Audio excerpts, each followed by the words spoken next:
सपना होता है ना कि कोई पढ़ लिख के IAS बने, कोई बिजनेसमैन बने, कोई एक्टर बने, लेकिन मेरा शुरू से ही सपना था कि मैं शौक था कि मैं ना रिक्शा चलाऊँ। श्रोतागण, आप सभी को स्वागत है मेरे चैनल की गिरजोट चाय वाला। तो MBA चाय वाला दोस्तों, मैं आज ऐसे शख्स से आप लोग को मिलाने वाला हूं जिस जान के आप हैरान हो जाइएगा।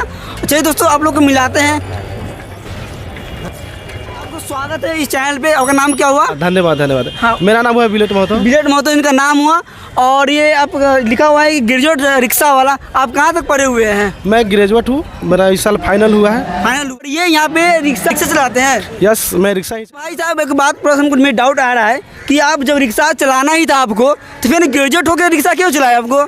ग्रेजुएट होना ये ज़रूरी है कि जैसे कि कोई आदमी कोई काम करता है तो उसमें एक्सपीरियंस होता है, तो इसमें भी शिक्षा का होना ज़रूरी है। जैसे कि आप जानते हैं जेब्रा क्रॉसिंग के बारे में जानते हो? हाँ, जानते हैं। तो जैसे कि लेफ्ट राइट क्या होता है, सड़क पे कैसे चलना है, तो मेरे को ये भी ख्याल में रखना चाहिए कि जैसे कि पढ़ लिख कर अगर कोई आदमी कोई काम करता है तो बेहतरीन ढंग से कर पाता है। तो मेरा ये शुरू से शौक था कि मैं पढ़ लिख कर ये रिक्शा चलाऊँ, और मैं जब चलाता हूँ तो ये भी ध्यान में रखता हूँ कि आगे जैसे कि कोई गलती करेगा और मैं सही से चला रहा हूँ तो मेरे को भी खतरा हो सकता है, मेरे साथ जो पैसेंजर बैठे उसको भी हो सकता है। तो हर चीज़ में शिक्षा का होना बहुत ज़रूरी है। तो इसे कितना कमा लेते हैं आप? मैं दिन का 300-400 कमा लेता हूँ। अच्छा, और यही करते हैं आप? तो आप मतलब इतना ग्रेजुएट हो के आप रिक्शा चलाते हैं, तो कभी आप शर्मिंदा महसूस नहीं किए? अरे भाई, शर्मिंदा है क्या बात है। मेरा तो शुरू से ही सपना था कि मैं मतलब सबका सपना होता है ना कि कोई पढ़ लिख के IAS बने, कोई बिजनेसमैन बने, कोई एक्टर बने, लेकिन मेरा शुरू से ही सपना था कि मैं शौक था कि मैं ना रिक्शा चलाऊँ। अच्छा, तो आप बताइए, शादी ब्याह हो गया आपका? शादी नहीं हुआ है मेरे को। अभी शादी नहीं हुआ। अगर मान लीजिए हमारे देश में बहुत सारे लोग हैं, अगर वो चाहते होंगे कि मतलब पढ़ लिख हम रिक्शा चलाएं, तो उनके मन में हेजिटेशन होता होगा, तो आप उनको कैसे मोटिवेट कीजिएगा? मैं उसको ये कहना चाहूँगा कि यार कोई भी काम छोटा नहीं होता है, और अगर आपको भी मन है कि पढ़ लिख कर रिक्शा चलाए तो आ सकते हो यार किसी भी फील्ड में, कोई भी काम।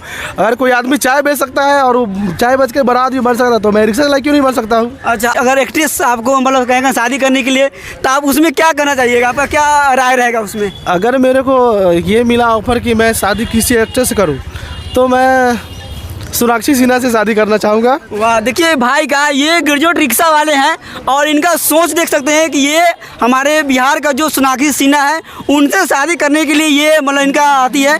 और ये भाई साहब पूछते हैं कि कहाँ से कहाँ ले आते हैं रिक्शा से आप यात्री? मैं यहीं पे सीतामढ़ी स्टेशन में रहता हूँ, और मेरा जो घर हुआ प्रॉपर सीतामढ़ी में ही है। अच्छा, तो मैं यहाँ से जानकी स्थान से लेकर ये जो रीगा यहाँ तक जाता हूँ। और एक प्रश्न और आपसे, शर्मिंदा महसूस नहीं किए आप? नहीं यार, मैं शर्मिंदा क्यों? आप जैसे मीडिया वाला लोग जो है ना, लोगों को मोटिवेट करता है। आप कहते हो शर्मिंदगी की क्या बात है? मेरे को अच्छा लगता है, मैं करता हूँ, किसी घर में चोरी नहीं करने जाता हूँ। अच्छा, चलिए भाई साहब, बहुत अच्छा है। तो चलिए हम यहाँ जानते हैं जो यहाँ पैसेंजर बैठे हुए हैं रिक्शा पे, तो उनसे हम कुछ बातचीत करते हैं। चलिए यहाँ पे, चलिए भाई साहब, आपको स्वागत है इसमें। जी जी, शुक्रिया, धन्यवाद। अच्छा, तो आप इतने बड़े ग्रेजुएट रिक्शा वाले के यहाँ पे बैठे हुए हैं, तो आप कैसा महसूस कर रहे हैं, बताइए। देखिए, फर्स्ट ऑफ ऑल मुझे नहीं लग रहा था कि पहली बात कि पढ़े लिखे या ग्रेजुएट है। जब इनका मतलब मैं देखा और बैकग्राउंड जाना, तो ये बहुत पढ़े लिखे। मुझे बहुत ही खुद से प्राउड फील हो रहा है कि मैं ग्रेजुएट के साथ बैठा हूँ। मैं खुद ग्रेजुएट हूँ और ये भी ग्रेजुएट है, तो आप समझ सकते हैं कि बिहार का रोजगार और बिहार का मतलब कैसा स्थिति है। या अच्छा, अभी जब रिक्शा चलते हैं तो किस तरह की परेशानी नहीं आपको आता है? कोई तरह की दिक्कत? नहीं, दिक्कत तो अभी तक कभी नहीं हुआ है, लेकिन हमें नहीं लगता कि कभी दिक्कत होगा। तो ऐसा भी कोई फील किए हैं जो पढ़े लिखे इंसान नहीं है वो रिक्शा चलाते हैं वो, और ये ग्रेजुएट हो के रिक्शा चलाते हैं, तो इसमें क्या आपको कोई मतलब क्या लगता है? नहीं, बहुत अंतर है। जैसे ये पढ़े लिखे तो ये अपने हिसाब से चलाएंगे, जो अनपढ़ है वो अभी इधर दारू पी के पड़े रहते हैं, इधर करते उधर करते, वो किसी भी तरह से बात करते हैं। लेकिन ये बात भाई साहब बिल्कुल नहीं करेंगे, क्योंकि ये पढ़े लिखे हैं। अच्छा, तो आपको कैसा लगा ये मुझे बहुत खुशी की बात हुई कि चलो कम से कम अपना धंधा तो स्टार्ट है ना। किसी भी काम में शर्मिंदगी की जरूरत नहीं है। अगर आप पढ़े लिखे हैं तो भाई हम कुछ भी कर सकते हैं, हमको कमा के ही खाना है तो हम कुछ भी कर सकते हैं। दोस्तों, कहा जाता है ना कि काम कोई छोटा होता है, कोई भी काम जिससे घर चलता है वो काम कभी छोटा नहीं होता है, वो काम कोई गलत नहीं होता है। से मैं बात करता हूँ ये ग्रेजुएट रिक्शा वाले के बारे में, क्या कहते हैं ये। तो भाई साहब, आपको स्वागत है। आपका नाम क्या हुआ? शिव कुमार। शिव कुमार है भाई जी, और ये पढ़े लिखे इतना ग्रेजुएट रिक्शा वाले हैं, तो इसके विषय में आप क्या कहना चाहेंगे? देखिए, बेरोजगारी चरम सीमा पर है, इसके लिए क्या पढ़े लिखे को लेकर रिक्शा नहीं चलाएंगे तो क्या करेंगे?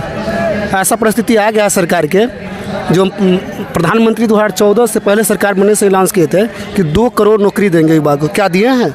अच्छा, यहाँ बोल रहे हैं कि यहाँ जो प्रधानमंत्री हमारे नरेंद्र मोदी है वो 2014 में जब प्रधानमंत्री बने थे तो उन्होंने कहा था कि 2 करोड़ लोगों को रोजगार मिलेगा, और रोजगार नहीं मिलने की वजह से देख सकते हैं यहाँ पे कि ग्रेजुएट होने के बाद भी यहाँ पे ये नौबत आ गया है कि रिक्शा चलाना पड़ रहा है। ये हमारे बिहार के जो छात्र है और उनका देख सकते हैं भविष्य कहाँ पे टिका हुआ है। दोस्तों देखिए कि यहाँ पे इतना पढ़े लिखे हुए ग्रेजुएट है और ये रिक्शा चला रहे हैं, तो इसके ये अच्छा या गलत है? ये नहीं, बहुत अच्छा है भाई, अपना कहीं ना कहीं जुगाड़ कुछ करना चाहिए। बेरोजगार रहने से अच्छा है कि कुछ अपना काम करे और अपने जो भी कमाई है अपना करे, इसके साथ साथ अपना पढ़ाई भी करे और जो काम है वो भी करे। अच्छा, कहने का मतलब ये हुआ। और इनसे भी जानते हैं भाई जी, और इतना पढ़े लिखे यहाँ पे रिक्शा चला रहे हैं, तो इसके बारे में क्या आप कहना चाहते हैं? रिक्शा चला रहे तो अच्छी बात है, और तो जोर से बोलिए, जोर से। अच्छी बात है, रिक्शा चला रहे हैं, कुछ भी अपना रोजगारी में लगे हुए हैं लोग। अच्छा, रोजगारी में लगे हुए हैं, तो आप किस नज़रिया से आप देखते हैं इसको? अच्छी नज़र से देख रहे हैं। अच्छा, तो ये आपको कैसा लग रहा है अगर हमारे बिहार का जो युवा पीढ़ी है अगर सब ग्रेजुएट होकर, तो यहाँ देख सकते हैं यहाँ पे ग्रेजुएट रिक्शा वाले हैं, और देख सकते हैं अभी कि हमारे देश में बेरोजगारी काफ़ी ज़्यादा तेज़ी से बढ़ रहा है और दिन पर दिन जनसंख्या भी तेज़ी से बढ़ रहा है। इसके वजह से यहाँ पे जो हमारे छात्र हैं जो ग्रेजुएट होकर यहाँ पे रिक्शा चला रहे हैं, तो इसके विषय में आप क्या कहेंगे? बट सर मैं ये कहना चाहता हूँ, जैसे कि कोई भी काम छोटा बड़ा नहीं होता है, ठीक है। आज के डेट में कोई चाय वाला भी प्रधानमंत्री है आज के डेट में, है कि नहीं? हाँ। और ये क्या नाम है, MBA चाय वाला, करोड़ों का संपत्ति बना लिया है, ठीक है, आज के डेट में। हाँ। और एक ये ग्रेजुएशन चाय वाला भी है, वो भी बहुत आज के डेट में नाम फेमस, उसको वो फेमस हो चुका है। देखो कोई धंधा छोटा बड़ा नहीं होता है। बस सरकार से मैं ये कहना चाहता हूँ कि सरकार जैसे कि नवयुवक सब है, जितना बेरोजगारी बढ़ रहा है, इस पर कुछ आप ओपिनियन करिए। दिन घर बैठे रहते हैं, पढ़ते भी है, लिखते भी, सब कुछ करते हैं, मगर इनको कुछ होता नहीं है। इनके ऊपर तो कुछ विचार उठाइए, सरकार से मैं ये कहना चाहता हूँ। करने का मतलब ये हुआ कि इतना पढ़े लिखे हैं होने के बाद ही जॉब नहीं लगता है।